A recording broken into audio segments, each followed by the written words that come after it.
What's up? This is After Hours with Mustache Dave. I'm Mustache Dave here, and I want to thank you guys for tuning in. I'm with my main man right over here, Venerated from Team Envious. Before we get into this, I just want to thank my sponsors, Red Zone, PUBG, and PUBG Pro. Check them out. I'll put the links below. They have great Twitters. They showcase tips and tricks, everything PUBG. But Venerated, how you doing, man? How are you doing? Doing great. Just got done with GLL finals and placed top 5, so I'm pretty happy with that. We played pretty well. How are you doing? Oh, I'm doing good. I was actually pretty much watching you guys throughout the day. I mean, I had to take a little break, get some food or whatnot, because it was a best of 7. Before we move on, can I get your thoughts on that? I mean, pretty long, stretched out event. How do you think that plays into just placements and just strategy altogether? I mean, how does that work out? So for the best of 7, I like it. I like how they played so many games, but I feel like it'd be better if they split them up into 2 days. So maybe maybe they could change it to like a best of 8 and do 4 on one day, 4 on the other. Because a lot of people are saying like over time they got, tired of playing so many games or whatever. But other than that, I mean, I really like playing a lot of games because the more consistent you are, the better you place. And, I think it's pretty good. Okay, I mean it makes sense. So I kind of agree with you. Maybe just maybe make it 2 days, maybe even a best of 8, but 4 one day, 4 the next day, and it's all about that consistency. What you guys showed. I mean, placing top 5. That's pretty good. I think you guys should be proud of yourself there because the competition it was steep. So diving into kind of your details as far as Venerated goes. I know this isn't necessarily customs, but you have a 16.8 KD. Which, in my opinion, extremely high. Also, looking at your stats, I don't know, correct me if I'm wrong, the most kills you've ever received in one game, was it 22 kills? I don't know if you keep track of that, but that's what I found on my end. Yeah, something like that. 22 kills, I mean, that's a lot. That's a lot. So, talking about Team Envious, could you kind of let us know your role or even your teammates' roles as far as are you a flanker or a support, the in-game leader? I mean, if you guys even have roles, that is. Okay. So first of all, myself, I'm the in-game leader, and kind of like the fragger, if you want to call it that. I mean, I just I carry around a rifle and just call out what to do with my team, where to go, when to rotate, where to drop, stuff like that. Caden is our sniper, so if we get a sniper, we're gonna be giving it to him because he's like the best of the snipers, so we give it to him. The other two don't really have I guess determined roles, but they're kind of support players, and Jesse will always res the teammates first if they're down or stuff like that. But for the most part, it's just those two defined roles. Other than that, it's I don't know. They just kind of do whatever. So I mean, if he's up, you said Jesse, right? If Jesse's up, is he kind of the medic? If you had to call it out there, I mean, you said that he gets the raises up or whatnot. Is he just the go-to guy that always has the meds, or am I looking too deep into this? I mean, he doesn't always have the meds, but he basically, when somebody's down, he'll go for the res on them first before anybody else. He likes to do that, and then while the other people cover them and stuff like that. A team player. That's what I call it. A team player. I mean, yep, for sure. I like to go for the reses as well, just because I like saving my teammates. So much props to him. But we're here to talk about you. So we got the roles down. Team Envious. We talked a little bit about the GLL league today that you placed top 5, which was pretty good. But whenever I tell anybody or even hear the name Venerated, you have quite the big, I want to say, suitcase, right, or baggage, kind of right near your name, and it's not a bad thing. But you are the leader. You're the guy for Highground Discord. If this is someone's first time hearing this and they're in the competitive scene, I'll be surprised. But would you mind giving us a little details on this Discord Highground? Yeah. So, well, back in the day when it all started, there was Reddit, and from that, Swisher created EXP. And in EXP Discord around season 2 of PUBG, everybody was playing together, and we were figuring out who were the best players or whatever. And then Interrogate branched off and made his own Discord. It was called PUBG Elite, and it was basically the same thing as Highground, but it was before that. before I made my Discord. So I wasn't in there at first, but eventually I got in, and it was kind of like dying down, and I didn't like some of the players in there, honestly. So I was like, all right, I'm gonna make my own Discord, and then just have it be like kind of the same thing. Just invite, the people that I like playing with that are good. So we did that, and it blew up ever since. Okay, and I guess a couple more questions revolving around your Discord or whatnot. It's got quite the influential power, I want to say, within the pro community. I feel like lots of opinions, lots of facts, lots of things get thrown around in there, and the leaders for PUBG themselves, people that actually can make decisions, they're also involved with your Discord as well. So with all that power, with all that swing, how do you think you can use this to kind of benefit the game and the community itself? Like, do you have plans, or do you have like maybe an experience in the past, like an example on how your Discord has maybe changed the community at all? I don't know if you get what I'm saying, like as far as like outreach or whatnot, just in a positive way. I mean, one of the main things with the developers being in and stuff is we have like the feedback channel. So like pro players and signed players can like provide feedback to the developers and stuff to get things changed or to add things if they want things added. So that's pretty good. And also, like, from the Highground Discord, I also created a Scrim Discord, which we're trying to get organized now, but it's hard because there's so many tournaments out right now. So we're trying to like, get the scrims like run or whatever. We're trying to run them like quite often, but it's kind of hard with all the tournaments. But that's probably it, I guess. Okay. And last question, revolving the Discord, and then we'll move on from there. So for newer players, that are trying to break into the pro scene or whatnot, what type of qualifications would it take them in order to maybe get invited to such an elite club? If you had to give them some tips, yeah, one of the main things is like knowing the people, but obviously if you're coming into the scene and you're new, you probably won't be able to know the people. First of all, I would say like grind up the leaderboards, get high placement on leaderboards and have pretty good stats. And also another big thing is like play in tournaments, get a team going, and like, prove that you can do well in the competitive scene, like make it up to contenders or showdown, or, do well in Global Loot League or, awesome. Any of the tournaments like that, I would say, prove that you're like good enough to join, I guess, or prove that your team is like good enough, I guess. Okay, if I had to say. That's pretty solid explanation. And honestly, if someone's out there and they do want to get into this, I would definitely take this guy's advice, as he is the top of the top of the food chain. So you kind of made touch of it. Awesome, GLL, and then PUBG Online. Quick question regarding all these organizations. And there's more coming out, I want to say every day. So a new stat just came out, according to, I don't know if you follow him, PUBG Stats. He has his own Twitter. He has all these crazy stats, but he just came out with one, and it said that PUBG Online has the most success as far as consistent growth goes. And you've been around, I want to say, were you here for season 1 in the first PUBG Online event? I'm not sure. Season 1, season 2. Yeah, we were playing since like before Showdown was out. So like it was around, I would say, May or June. It was before Showdown was even a thing, and we were like, I think we were ranked pretty highly in that first season, but it wasn't even like considered a season, I guess.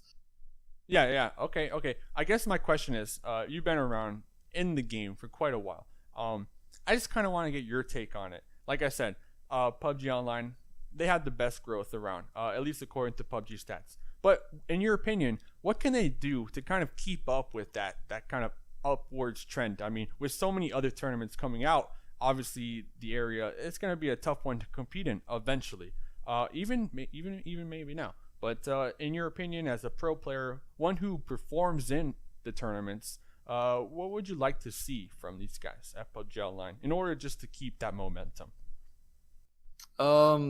I would say, keep up what they're doing now, because, it's obviously working. And from there, I would say just like, listen to the players, stuff like that. And just like listen to any suggestions that people have.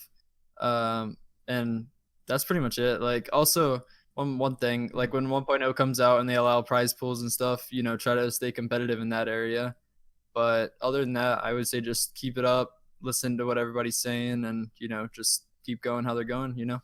Okay, good, good. And the reason I asked you that is because I recently found out that you're one of the players on the committee, actually, for the NA PUBG Online kind of side.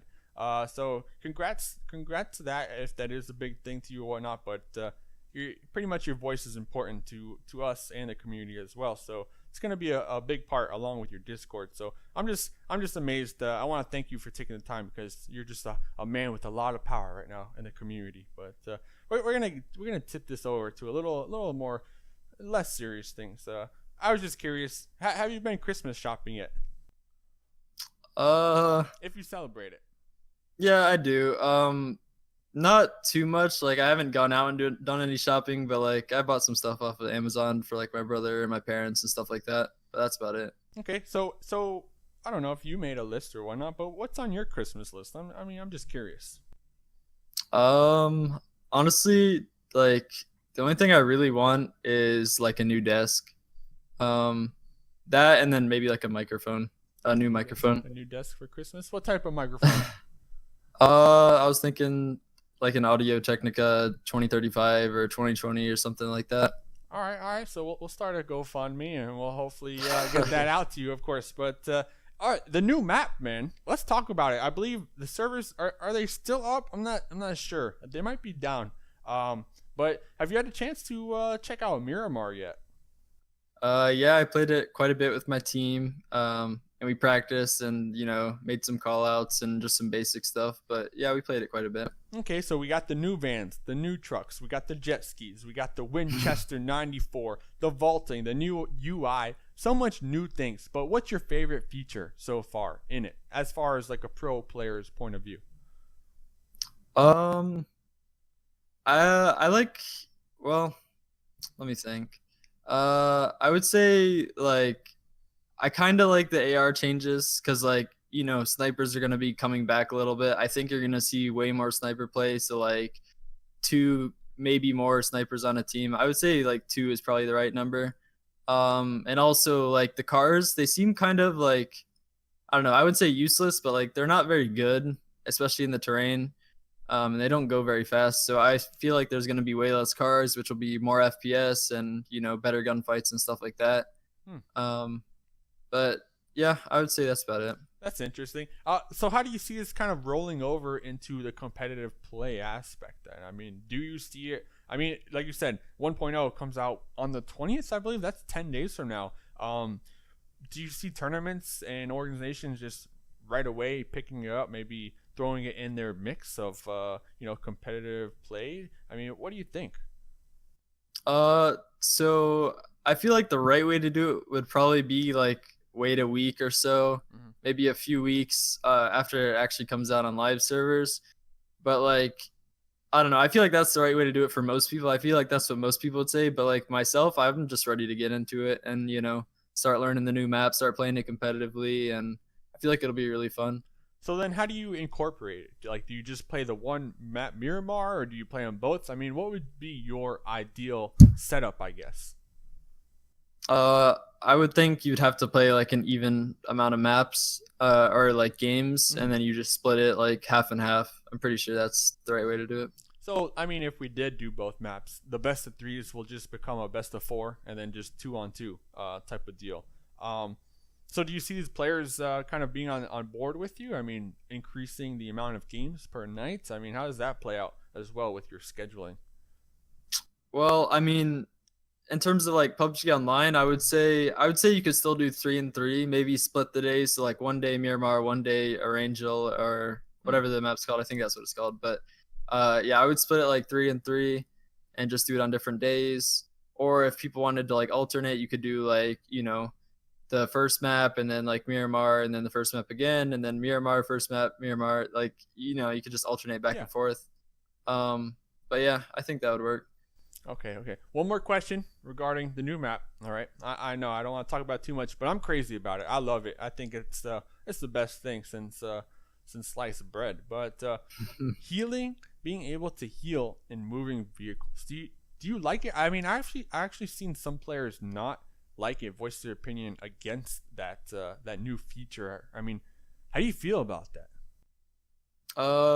I mean, it's gonna feel a little more fluid, I guess. I feel like it could be abused in some ways, maybe like not not like too bad, but like I would say if you're like driving around, you could like pop a first aid and then have the countdown, have it count down and then like cancel it if it's about to pop. But if you get shot, I mean, obviously keep it going and then you get more health if you get shot a few times. Mm-hmm. But for the most part, I feel like with the new map, people are gonna just use cars to get into like the first circle, maybe the second circle, and I feel like people are just gonna ditch their cars and like play the hills more, because there's like a lot of hills and you can use those for cover and stuff. And I feel like I don't know, I feel like people will use cars less in the new map. Okay, you don't like the Bronco, huh? Jeez. Come on, not really. man. The Bronco. What about the jet ski? You can't disrespect the I jet mean, ski, the aqua rail. yeah, I mean, honestly, I don't. There's only a few islands on the map, so I don't see those being used too much. Mhm. But I don't know. But the Bronco. Eh, Every time I don't see know. a Bronco, I get Sorry. in it. Even if I have the bike, if I have the van, if I have the buggy, I have to ride in the Bronco. But I get what you're saying. The terrain, it definitely makes it difficult to drive any of those vehicles without flipping or turning or whatnot. Even the acceleration up the hills. So it's going to be interesting, right? And as far as competitive play goes, I'm kind of with you there. I would like to see it sooner than later, just because it's new, it's fresh, and I think it'll just keep our players just on the edge of their seats as well, just constantly learning game mechanics or whatnot. But we're gonna kick it to break. Thanks for letting me pick your brain. So we're gonna be right back here in just a minute or so. We're gonna have a viewer call in once again. So you be ready. This is After Hours with Mustache Dave. I'm joined this evening with Venerated. Be right back. Do you think you have what it takes to go toe-to-toe with the sauce boss himself, aka Mustache Dave? Well, here's your chance. DM your boy. Discord, Twitter, hit him up. You want to be on the show? Let me know. Let the sauce boss know. Let's get you on the show. Let's get your thoughts out there. We discuss everything from competitive play to down and dirty personal details. Mustache Dave, raw, real, uncut.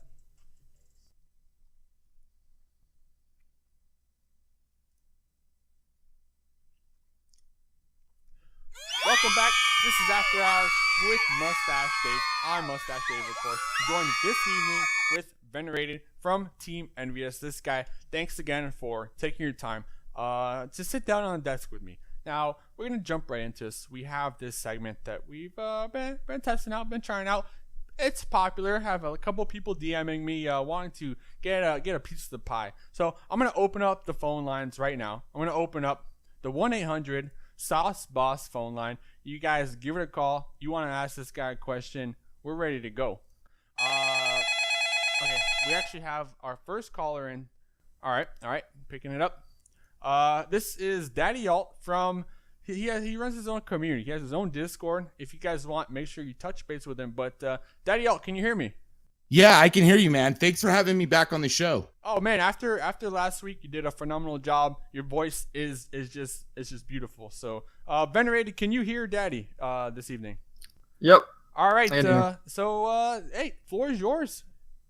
So, being that PlayerUnknown Battlegrounds is new to the scene, it's kind of in its infancy as being an esport. Looking at other games that are already established from your point of view, Venerated, and other pro players, variety of games play in, where do you see the security and stability for professional players as far as PlayerUnknown Battle goes as an esport in the next couple years? So I feel like it'll be more stabilized as time goes on.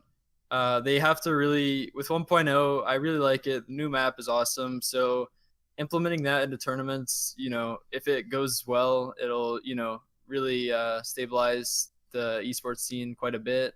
And also, like, I feel like they need to allow tournaments to have prize pools pretty soon. Once they get everything fixed and stuff, I think that needs to come pretty soon if they want to, keep it rolling like it is. So I think that definitely needs to be a thing. And we just need to see, I think like a pro league or something like that would be amazing within the next few months. And then, obviously to keep it going with like the LAN tournaments that they've been doing and stuff like that. I think all that together, they need to, just keep doing it how they're doing it. And I think it'll like be pretty stabilized over time. All right. Daddy, if you're still here, if you can still hear me, just to confirm that he answered all your layers of that sweet cake you laid on him. But regardless, thanks for stopping by. That was the 1-800 Boss hotline. You heard it here first, guys. So if you have questions for these guys, make sure you call in. They're open to the floor. Daddy, you got an outro. Yeah, thank you. Hey, thank you guys so much, Venerated. Thank you so much for your time. Good luck in the next upcoming tournaments, and Mustache Dave, good luck with your show. I appreciate it. Thank you, sir. So kind of snowballing right into that conversation with the pro players and how stable it is. This perfect question. This guy set me up. All right. I want your thoughts. All right. We've seen lately within the community kind of how these squads and these organizations handle possibly just not working well with other players. Say you don't like this particular player. It's just not working out. Totally understandable. But just the way that they're going about letting them know, kicking them off the squad, kind of just surprising them from what I can understand. I mean, it's just not professional in my opinion, but I'm just Mustache Dave with my own show. But what's your opinion as a pro player? I mean, is this scary to you? So it's not really scary to me, but like I feel pretty secure in my own team, and I feel like we're working really well together, and we understand each other, and we can work out our mistakes and stuff like that. So I'm happy to be with the people that I'm with for sure. I wouldn't, have it any other way. Like, Yeah. This is the best team I could ever have. But as far as other teams right now, I feel like they're just, I don't know, the way they're going about dropping players and letting them know, like you said, it's kind of shady in my eyes. Like, I feel like they need to, if stuff's going wrong with the player, make sure, they know what's going on and stuff, and try to help them improve if they can. And, give them a little bit of like a cushion, so if they don't get better by this time or whatever, then, changes have to be made or something like that. But I feel like recently there's been a few different cases where teams are just like dropping players randomly, or I wouldn't say randomly, but like kind of unexpectedly. So I don't know. It's kind of weird. I don't like how they're doing it. All right. And what are some of these kind of the daily pressures that the pro players like yourself kind of have to deal with or even struggle with? I mean, just with that, like you said, you're comfortable with your squad, but say you're having an off week. I mean, that could be, that could be damaging, right? So how is a pro player like yourself or anyone else out there, how do they deal with this type of stress and anxiety? I would say just like, just keep trying to be consistent, play the game a lot, really analyze your games, do VOD review with your team if you can, go over mistakes that you made, things that you did well, stuff like that, so that you can be more consistent. And just, just keep on going with it. Like, try to do the best that you can. Just work on your consistency, really. That's all I got. No, that's good, man. That's good. You're doing great. So one more question, just on a serious side. It's more or less the differences between competitive play and the casual kind of public queuing system. Right now in competitive, we don't have red zones. ARs are at 1.5, right? For the most part, pretty leveled. So it's kind of, becoming separated as far as public play goes. Just how separated do you see in the future the competitive play becoming from regular queuing up in the pubs? I mean, and is that a good thing or a bad thing? Okay, so I think, like, honestly, I feel like looting in regular games is kind of messed up. I feel like they need to definitely ramp up the ARs. Like, 1.5 feels right, and I feel like they should definitely increase it to that in public matches. And then as far as like how it compares to like competitive, I don't know. I feel like people, like the more casual players, need to just like either learn or experience pro play and like kind of grasp it more, and then public matches will be like more competitive and stuff, or they need to like add an elo system or something that works and matches good players with other good players and stuff like that, because that's missing right now for sure. Okay. And on a side note, I'm just curious, where are you from? I mean, if you can tell me the secret stuff. I mean, I'm not gonna ask for your address, but where are you from? I'm from South Carolina, South United Carolina? States. Okay. So this is another segment that I'm gonna implement. We're at the very end of the show, by the way, so you're almost ready to go. I know. This is going to test how woke are you. All right. I want to know. The people want to know. This is sponsored by UrbanDictionary.com. So I'm gonna throw out maybe 2 phrases, and I want you to tell me what you think they are without Googling them. Don't Google them because we can hear your keyboard. All right. This is just to test how woke you are, how relevant you are. All right. If you're comfortable with this. So first phrase I'm gonna throw out. It's pretty simple. Fake the snake. What does that mean? Fake the snake. These words are trending words right now on UrbanDictionary.com. If you check them out, I don't want you checking them out because then that's cheating. But what do you think it means? Fake the snake. Fake the snake. I don't know, man. I couldn't tell you, dude. All right, I'm gonna have to give you -1 point right there. Fake the snake. It's a small, specific detail to make a lie seem convincing. Okay, if that makes any sense. Now I don't make these up. I'm just woke. All right, I'm just woke. Yeah. All right. So what does goosed mean? Goosed. Goosed. You can ask me to use it in a sentence, by the way. Like if you want. want. All right. Yeah. Sure. That'd be helpful. Yo, I just goosed that girl. I know it's pretty broad. But that's goosed. Or someone goosed me. Someone just goosed me. Walking up the stairs. I don't even know the guy. He just goosed me. If you give up, you give up. You just gotta let me know. I mean, I don't know, man. -1 I don't know. point. I don't know what I want to say. Sitting at -2 right now, man. Man, don't quit your day job. That means to pinch someone's butt. To pinch, you just got goosed. So someone pinched your butt. All right, last one. This will be double or nothing. This one's easier. All right, this one's easier. Apply for mutual. A hint. It's a Twitter term. I know Twitter is not the most coolest thing, but I actually have to use it because that's what all the casters and esports people use. I'm gonna open up Instagram soon. But apply for mutual. It's a Twitter term. You're googling it. I can tell. No, I'm not. I'm definitely not. Whoa. No, but apply for mutual. I don't know, like, doing something to help each other, like. Okay. I don't know, something like that. I'll give you half a point. So it's pretty much a follow for a follow. Apply for mutual. Okay. All right. Yeah. So you're gonna know these terms. Those are 3 terms right there. Fake the snake. You got goosed and apply for mutual. This is Mustache Dave After Hours. How woke are you segment? This guy, he's still woke. Just -3 points worth of woke. But it's okay. Before I let you go, man, is there anything else you just want to throw out there? Let these people know if you stream. Let them know your Twitter. Let them know. I mean, they know your Discord, right? Highground, so they know where to find you there. But anything else? Any other platforms or anything? Yeah. So my Twitter is twitter.com/venerated_MV. My Twitch is Venerated OW right now. Should be changed to Venerated soon. And also, shout out to the Highground Discord. Shout out to all my sponsors, HyperX, Scuff, Monster, and obviously Twitch. And yeah, that's about it. You're sponsored by Monster? Yep.